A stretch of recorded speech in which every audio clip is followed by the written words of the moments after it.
ये देखिए, ये जो रिट है, ये भारतीय जनता पार्टी का जो उम्मीदवार हमसे हारे थे उनके द्वारा थी, और रिट उनके द्वारा थी। और 4 जून को फैजाबाद लोकसभा के लोक तुल्य देवतुल्य मतदाताओं ने प्रभु श्री राम की कृपा से, हनुमान जी की कृपा से, माँ सरजू माई की कृपा से और हमारे नेता माननीय अखिलेश यादव की कृपा से हम सांसद बन गए। 4 जून को डिक्लेरेशन हो गया। 12 जून को मैंने इस्तीफा दिया उत्तर प्रदेश के विधानसभा अध्यक्ष जी को। माननीय अध्यक्ष विधानसभा उत्तर प्रदेश ने हमारे इस्तीफे को स्वीकार किया और उन्होंने मिल्कीपुर की सीट वैकेंट घोषित कर दिया और नोटिफिकेशन कर दिया, जिसकी सूचना चुनाव आयोग को, सरकार को और संबंधित अधिकारियों दी गई। तो जिस समय हम चुनाव जीत गए, सांसद हो गए लोकसभा फैजाबाद जनपद अयोध्या के, तो रिट भारतीय जनता पार्टी के उम्मीदवार को उठा लेना चाहिए था, क्योंकि वो जब सीटें नहीं है तो उसका कोई मतलब नहीं, कानून की निगाह में उन्होंने उठाया नहीं। और जब उठाया भी, उठाने का प्रयास किया, तो उनकी तरफ से जो प्रोसीजर होता है न्यायालय में, तो प्रोसीजर होता है कि नियमों के तहत हमारी अपील होगी, हमारी प्रार्थना पत्र होगा, हमारी रिट होगी, तो उसमें उन्होंने खामी कर दिया था। अब पता नहीं जानबूझ के खामी थी कि उनके वकील साहब के ना समझी हुआ। बहरहाल उस पर न्यायालय की तरफ से निर्देशित किया गया कि गजट, सरकारी गजट करके और जो पार्टी है उनको नोटिस करके, सर्व करके तब एप्लीकेशन लेकर आइए। बीच में अदालत पे हाजिर भी नहीं हुए। आज मुझे जानकारी मिल रही है माननीय न्यायालय की तरफ से निर्णय हो गया और रिट जो उन्होंने दायर किया था उस रिट को वापस लेने के लिए आदेशित कर दिया गया। अब चुनाव का सवाल है। चुनाव तो अब चुनाव आयोग के ऊपर है और सरकार के ऊपर है, सरकार के ऊपर है और चुनाव आयोग के। मुझे उम्मीद है, मैं उम्मीद करता हूं कि चुनाव आयोग इस मामले में यथाशीघ्र बिना अनावश्यक विलंब के चुनाव की घोषणा करेगी। हम उसका स्वागत करते हैं और वहां के देवतुल्य मतदाताओं के, सम्मानित जनता के विकास के लिए बहुत आवश्यक है और मुझे उम्मीद है कि चुनाव आयोग इस पर गंभीरता पूर्वक विचार करते हुए चुनाव की घोषणा बिना विलंब के करेगी। ये मैं उम्मीद करता हूं और उसका मैं स्वागत करता हूं और सभी लोग उसका स्वागत करेंगे। तो क्या इसे आप देखते हैं, क्योंकि जिस समय ये सब कुछ दाखिल किया गया था उस समय कई बातें जो है वो कही गई थी, हलफनामे, तमाम चीजें कही गई थी, तो आप कैसे देखते हैं अब जब खारिज हो गई है? अब ठीक है, अब जब खारिज हुई, न्यायालय का आदेश हो गया, तो न्यायालय के आदेश का हम स्वागत करते हैं। न्यायालय का आदेश का हम स्वागत करते हैं, हम सराहना करते हैं कि एक मार्ग प्रशस्त हुआ, एक मार्ग प्रशस्त हुआ, क्योंकि चुनाव आयोग के लिए एक आधार था कि मामला चूंकि न्यायालय में है, इसलिए हमने चुनाव होना तो था, 10 उपचुनाव होने थे, लेकिन ये सीट जो मिल्कीपुर की हमारी सीट थी, इसको आयोग ने ये आधार मान करके कि चूंकि न्यायालय में रिट पेंडिंग है, विचाराधीन है, इसलिए हम नहीं कर रहे हैं। तो माननीय न्यायालय ने उस रास्ते को प्रशस्त कर दिया चुनाव होने का। मैं न्यायालय का तारीफ करता हूँ, प्रशंसा करता हूँ और विश्वास करता हूँ और हमें गर्व है कि हमारे देश की न्यायपालिका बहुत ही प्रशंसनीय है और इस पर हम देशवासियों को सबको गर्व है अपनी तो इसको लेकर कितना अपने आश्वस्त कहें अब इस सीट पर जब चुनाव होगा, क्योंकि अभी हाल ही में जो उपचुनाव के नतीजे आए उसमें जीत बीजेपी की जब हुई तो कई सवाल सपा ने उठाए थे, तो ओवरऑल ऐसा है ये 100% वहाँ के सम्मानित मतदाताओं ने और सम्मानित निवासियों ने डिसाइड कर लिया है कि हमें समाजवादी पार्टी के उम्मीदवार जो अवधेश प्रसाद का बेटा है अजीत प्रसाद, इसको माननीय हमारे अध्यक्ष जी ने, आदरणीय अखिलेश जी ने कार्यकर्ताओं की सर्वसम्मत राय से प्रत्याशी घोषित किया है। तो ये डिसाइड है क्योंकि जनता का विश्वास, लोग देवतुल्य मतदाताओं का विश्वास मुझ पर है, क्योंकि उन्होंने 12 में हमको 35,000 वोट से जिताया था, हमें 22 में जिताया था और हमें ये चुनाव भी हुआ है जो 4 जून का लोकसभा का, तो हमारे लोकसभा फैजाबाद की संसदीय सीट में भी विधानसभा बिल्कुल इसमें हम जीते हैं। तो उनका भरोसा मेरे ऊपर है और भरोसा इसलिए है कि जो भी समय हमें मिला जनता की सेवा किया है। हमने कहीं कोई आपसदारी में झगड़ा फसाद और गलत तरीके से किसी को प्रताड़ित नहीं किया, अपने पद का दुरुपयोग नहीं किया। हमने सारा समय उनके विकास में, सम्मान में किया है और क्षेत्र नहीं मान करके बल्कि परिवार मान करके हमने मिल्कीपुर की सेवा किया है और उसका विकास किया है, बड़ा बड़ा काम किया है।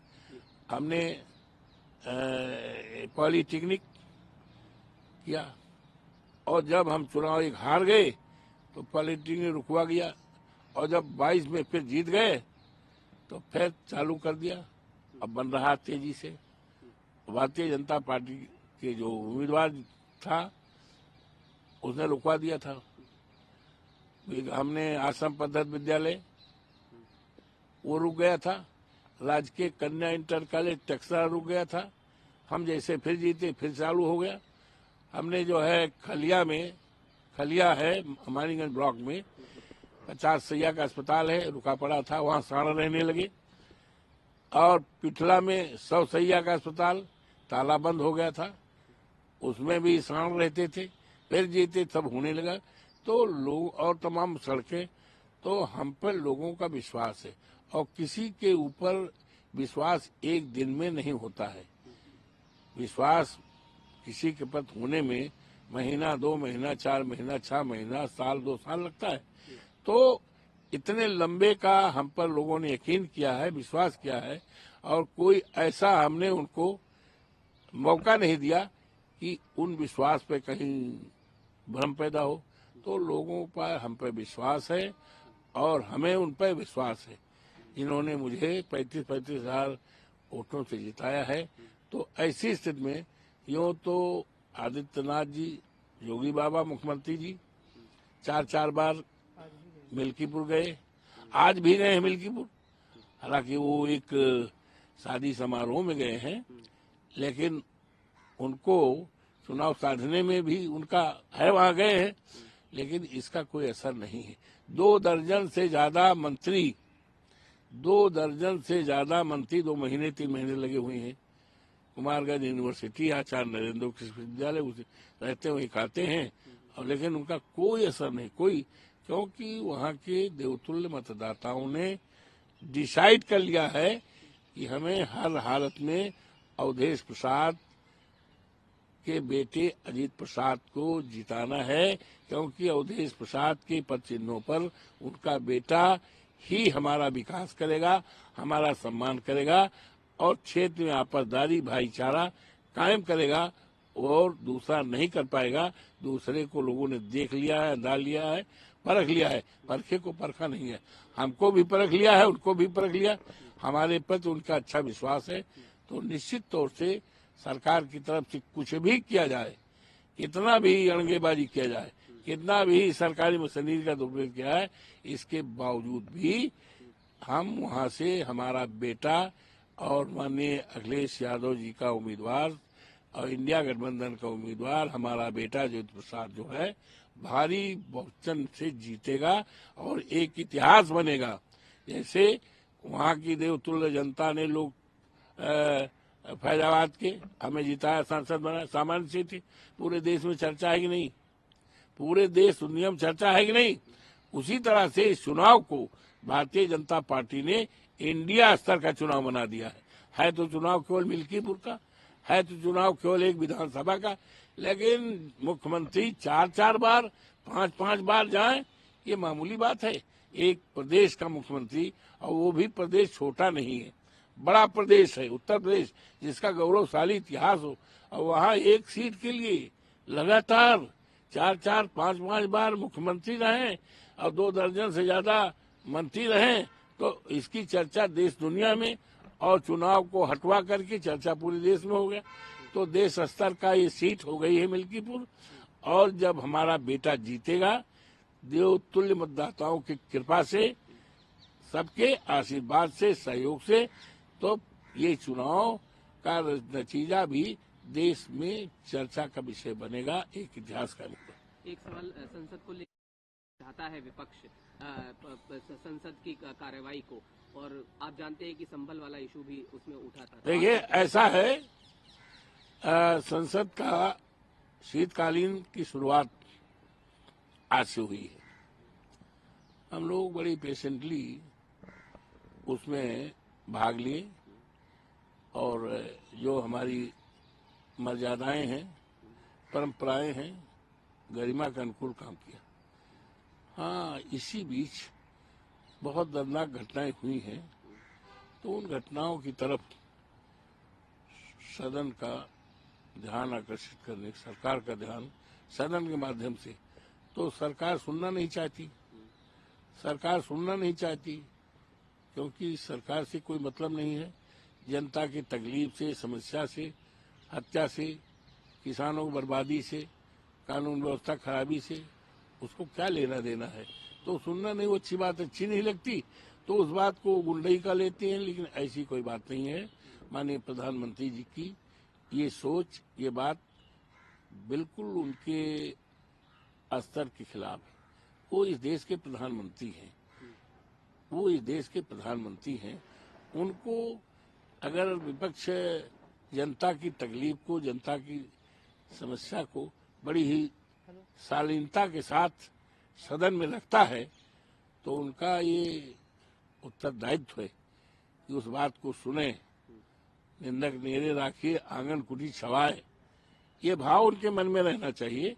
उससे उनको काम करने में, विकास करने में और देश की बिगड़ी ही स्थिति को, हालात को सुधारने में विपक्ष से सहयोग मिलेगा। लेकिन उसको पता नहीं किस अंदाज में, उनको लोकतंत्र में विश्वास ही नहीं है, तो ऐसी उम्मीद नहीं करनी चाहिए। ये जो आरोप है ये प्रधानमंत्री जी का, ये आरोप में कोई दम नहीं। बस आखिरी सवाल ये कि जियाउर रहमान, ये संभल का घटना बड़ी दुखदाई है, दर्दनाक है, जिसमें 5-5 बेकसूर लोगों की हत्याएं हुई, आज दुनिया में नहीं है। ये बहुत दुखदायक है, दर्दनाक घटना है। और ये जो घटना हुई संभल में, इस संभल की पूरी घटना की जिम्मेदारी योगी आदित्यनाथ जी की सरकार की जिम्मेदारी, उनकी जिम्मेदारी है। और जहां तक आपने सवाल किया कि हमारे सांसद पे FIR, तो सांसद जी तो थे ही नहीं यहाँ, वो नहीं थे और उनके ऊपर FIR हो गई। तो FIR इसलिए हो गई है, उन पर भी हुई है, और जो विधायक का चुनाव लड़े थे उन पर भी हुई। ये हुई है कि ये लोग, ये जो नंगा नाच हुआ है पुलिस के द्वारा, अधिकारियों के द्वारा बेगुनाह लोगों के ऊपर जान ली गई है, इसकी चर्चा न कर पावे, उस चर्चा को दबाने के लिए उनके FIR किया गया है। FIR में तथ्यों के परे बात है। FIR जो दिखाया गया है उस समय तो थे ही नहीं है, हाँ, झूठी बात है, झूठी बात। इससे FIR करने से जो एक जनप्रतिनिधि है, सांसद है, वो कैसे उसकी जबान दब पाएगी, कैसे डर पाएगा। अरे उनके बाबा जो है इतने सीनियर थे, 92 साल तक तो सांसद रहे हैं। उनका एक इतिहास है, परिवार का इतिहास है। एक ऐसे परिवार से पैदा हुए हैं वो, जिनका एक अच्छा खासा इतिहास है और जन समस्याओं के लिए संघर्ष का इतिहास है।